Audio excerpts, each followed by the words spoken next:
Un mètre sous terre au Tigré, région en guerre du nord de l'Éthiopie. Regarde, ils sont vers le gros arbre là-bas. Près de la tranchée, ils sont au fond. Ok. Ils ont traversé ou non?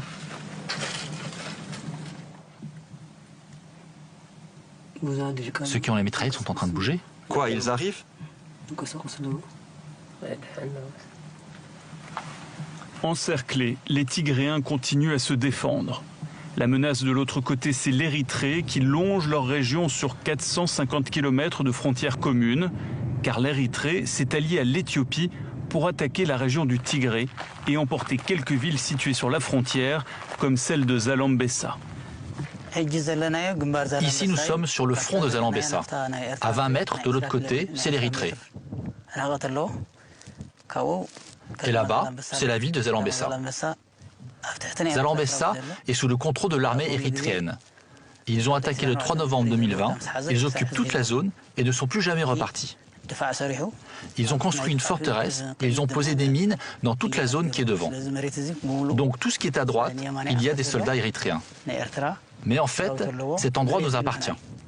27 ans durant, l'élite politique tigréenne a régné sur l'Éthiopie, avant de céder le pouvoir et d'entrer en conflit politique avec le nouveau Premier ministre Abiy Ahmed.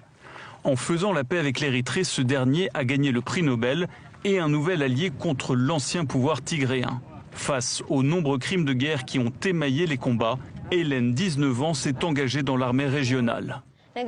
Une souffrance terrible a été imposée aux Tigrés et aux femmes tigréennes. Le Tigré a souffert. Même nos mères n'ont pas été épargnées. Ils sont allés jusqu'à endommager leur utérus.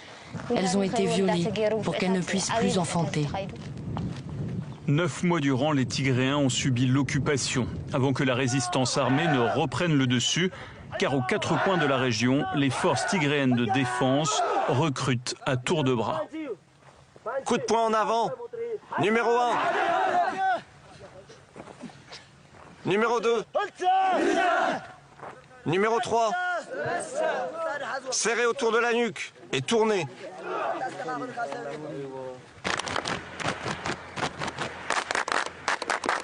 Ayalom, notre héros. Soyez un jour un héros comme Ayalom. Amen. La très forte mobilisation a permis au Tigré de regagner son territoire.